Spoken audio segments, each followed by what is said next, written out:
time for our week 2 weapons class. Remember, for your kali sticks, you can use pencils, you can use random sticks you find in the yard, you can use rolled up papers, what I showed you guys last time. Be creative. Anything you can use in your hand that's a little bit stick-like and that you can have control of. Remember, we want to grab on between our thumb and our first finger, so we're holding in that web of our hand. That's what's squeezing. The other 3 fingers wrap around to control it. So we're kind of making a fist, you just don't lay your thumb on top as much. But we don't squeeze the thumb and the first finger together. So you want to make sure we have wrist motion, remember? Start with that, just nice and gentle. Just how much motion can you get just from turning the wrists, leaving the arm still. And then we have arm motion. Wherever my arms go, there my stick goes. Try to think of like painting lines, okay? Or drawing. Wherever the tip of my stick goes, I'm drawing shapes. So I don't want to cut off a short line. I want to make nice, big, long motion. So I do a lot of my motion by first getting my wrists involved and then moving my arms, bending and extending the elbows. Make sure that you remember your ready position is out here.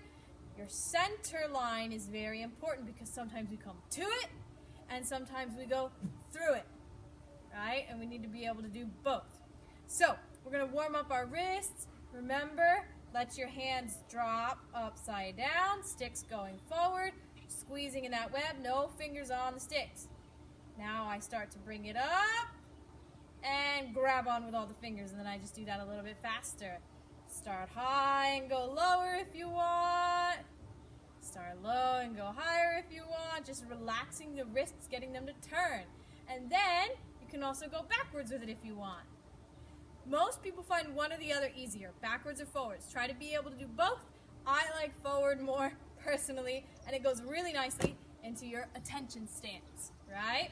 Now, I just want you to do a hopping on one foot. 1, 2, 3, 4, switch. 1, 2, 3, 4, switch. 1, 2, 3, 4, switch. 1, 2, 3, 4. Now offset your sticks. 3, 4, 1, 2, 3, 4. I'm losing. 1, 2, 3, 4. 1, 2, 3, 4. And attention and bow. Remember, you don't want to be holding on the very ends, which is hard to do if it's moving too much. You want to have about a fist below. So we need to review our 12 strikes. Something that we didn't talk about last week is that the numbers refer to which direction you're going, not just where you're striking. That's why number 1 and number 2 strike to the head. It's about which way I'm going. Now, I am doing these mirrored for you. You should be starting with your right hand, but I'm starting with what would be my left hand. So number 1, you go from the right side of your body towards the left. Number 2, you go from the left side of your body towards the right. So then number 3 to the ribs would be from the right side towards the left. Number 4 to the ribs would be from the right side, from the left side towards the right. I'm doing it mirror, so I have to keep thinking of it. Then number 5 would be straight in from the right hip. Number 6 would be straight in from the left hip. Number 7 is down into the solar plex like you're trying to pin someone to the ground. Remember, always think of these as a bladed weapon, turning your wrist so that the blade's always on one side. This side where your thumb and your finger meet, that's the blade. So it's going down, pinning towards the ground. And then you have number 8, would be coming with your left hand straight down the center of the body, or from the left side of the body if you're doing it with your right hand. All right, now we have number 9, comes from the right side of the body towards the left, to the knee. Number 10 comes from the left side of the body towards the right, to the knee. Then 11 traces up the body from the left to the right to the left, and then from the left to the right you have number 12.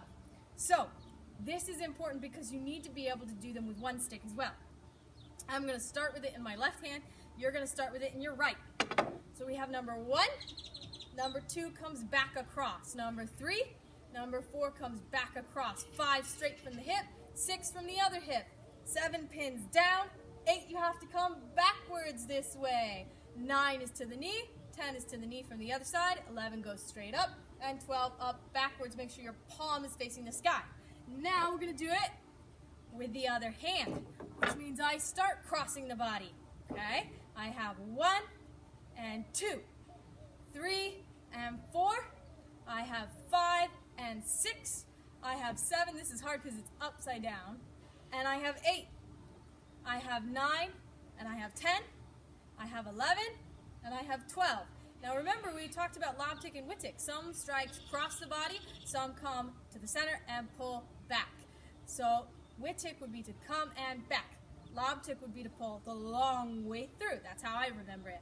So you'll notice some of our 12 strikes are whip tick and some are lob tick. All of them can be performed both ways, but some of them are more natural to one or the other. Now we're going to review our pi 6. That was head, head, rib, rib, knee, knee. Make sure you're turning your body with it. Head, head, rib, rib, knee, knee. Now, I want you to get in a tiger stance, okay? Your foot, you're going to have your feet together. Put one step in front. Lift it like a tiger. Okay? Your ball of your foot's touching the ground, but it has no weight on it, and you bend your back leg. So we're going to sidestep with our strikes. All right? So we step 1 and 2. Then I match whichever foot matches my stick. That one goes in front. And 3 and 4 and 5 and 6. This is just to make it a little bit more fun and a little bit more agile. So let's try that again.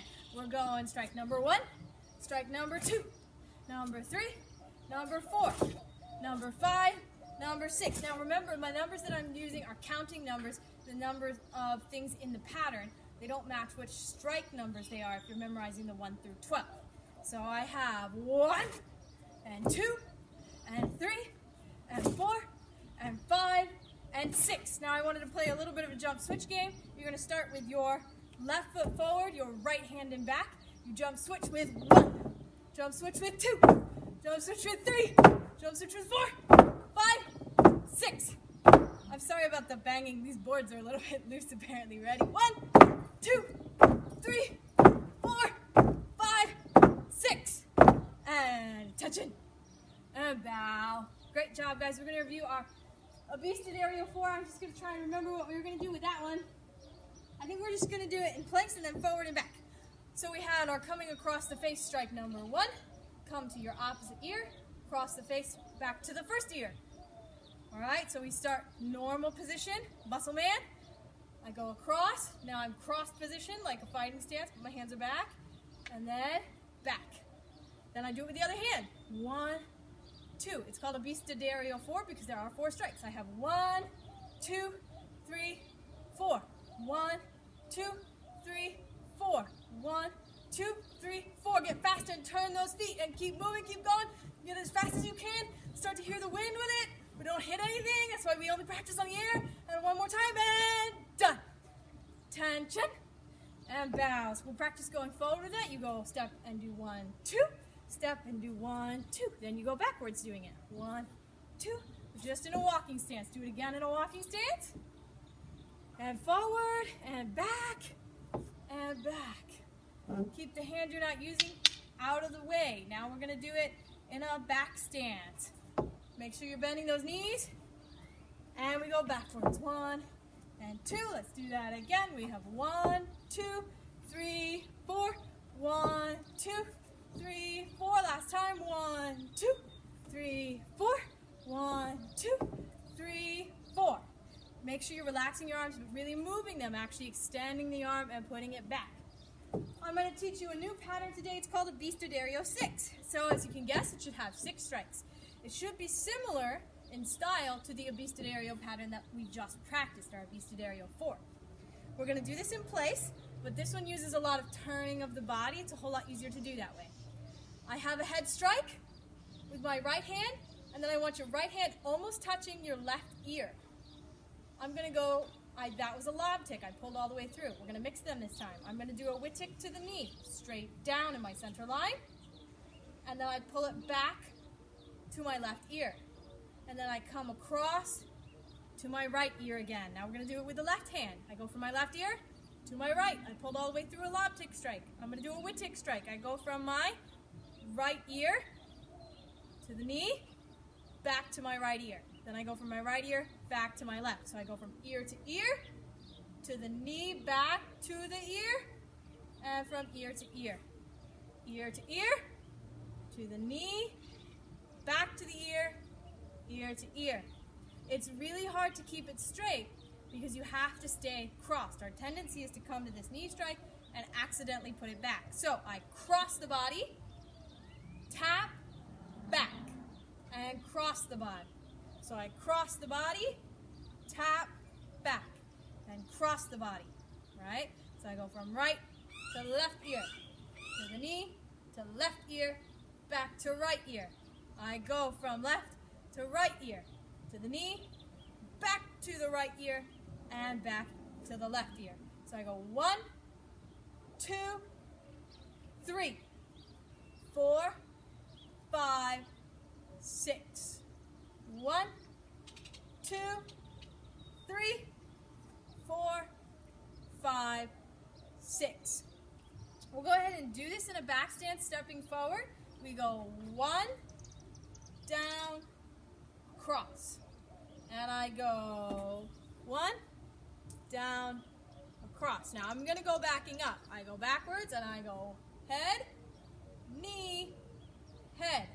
And then I go back, head, knee, head. This helps us a little bit to remember keeping our ears straight.